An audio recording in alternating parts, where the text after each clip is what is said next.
Hi, Dale here. I want to talk about thinking. It's a nice end of the morning here in San Diego. Things have been coming real clear to me today. Sometimes that happens, it's just streams. But I want to talk about thinking because, and probably the title of this, and that is the way I'll start out is, thinking is not the problem or the solution. It's the symptom. Yeah. It's the symptom. It's not the problem with the difficulty with life. It's not the solution to the difficulties of life.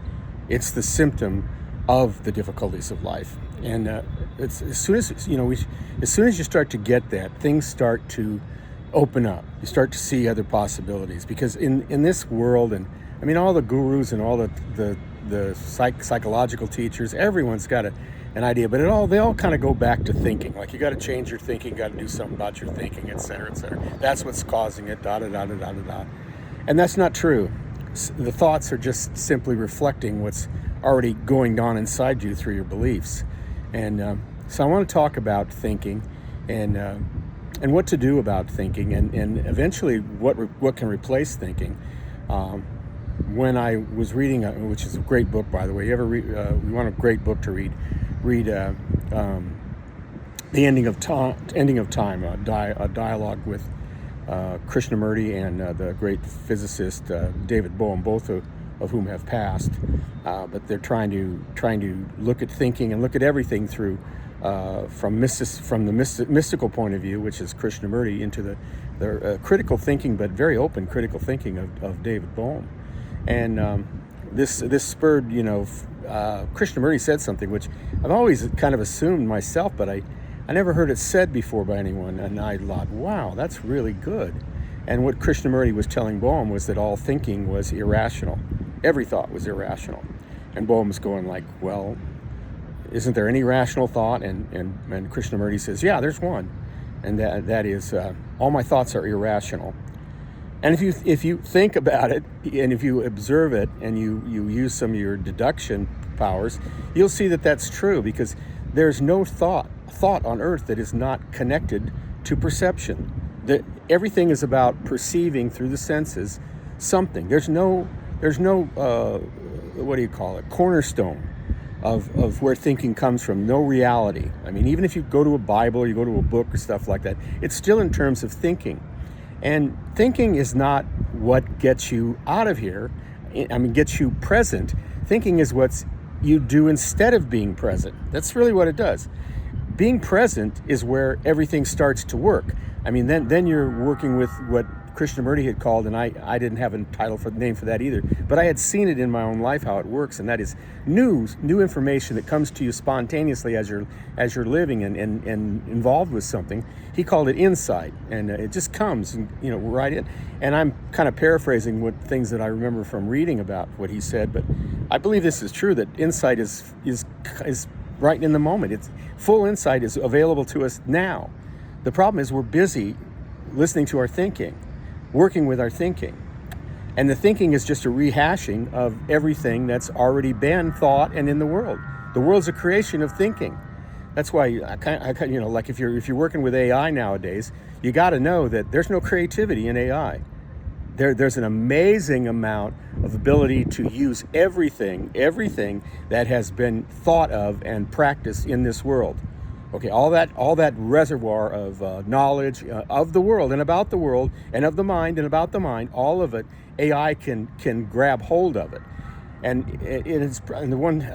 but it's actually second generation AI. Yeah, it's second generation AI, artificial intelligence, because the first generation artificial intelligence is our thinking. It's artificial intelligence. We don't know what the heck we're talking about. Why do you think we have trillions and trillions of words to try to describe it? It's not simple. It's very complex, because the whole thing is very complex because we've made it complex with our thinking. We've moved so much furniture and so many different types of furniture and descriptions and layers and levels of furniture that we don't really even know what's going on. But before we even did that, we didn't know what was going on. But thinking is moving the furniture. It's rehashing the same old. And that's first generation AI. Probably the main difference between first generation AI, which is thinking, and second generation AI is that Second generation AI isn't hampered by emotion, where first generation is your reflection and feelings and stories that were emotional stories, not logical stories. We don't do a lot of logic if our emotions are screaming at us from inside saying, no, be illogical, be irrational, just make sure you keep this stuff hidden. Okay, but so that's the difference between first and second. But the interesting thing about the first generation AI is it has that emotion, which is directly connected to our process of surrender and also receiving insight. So AI could not, AI can't be creative. I mean, if you want to talk about creative movement of the furniture, well, yeah, creative manipulation and expansion of existing thought form. Yeah, but that's not creative. That's not something new. That's, that keeps you in the same old hostile world, and you stay there. And when you're looking at the world, I love Ashley Brilliant had a great quote. He said, your reasoning is excellent. It's just your basic assumptions that are wrong. And that's the state of the world. That's the state of the sense of self. And that's the state of thinking. It's regenerating, regurgitating all the same old, moving it around. That's why we hate working with the ego. And why the ego, if it was a person out, or it was a real person, it would hate working with us, because it's just bringing up the same old stuff that it's telling us we need to react to, because we told it to hide it deep inside us and guard it and not let it out. And then when it shows up, because it always will, we react to it and we say, why are you doing that? I hate that. You need to change your thinking. It's like that. It's what we say to the ego. You need to change your beliefs and your thinking.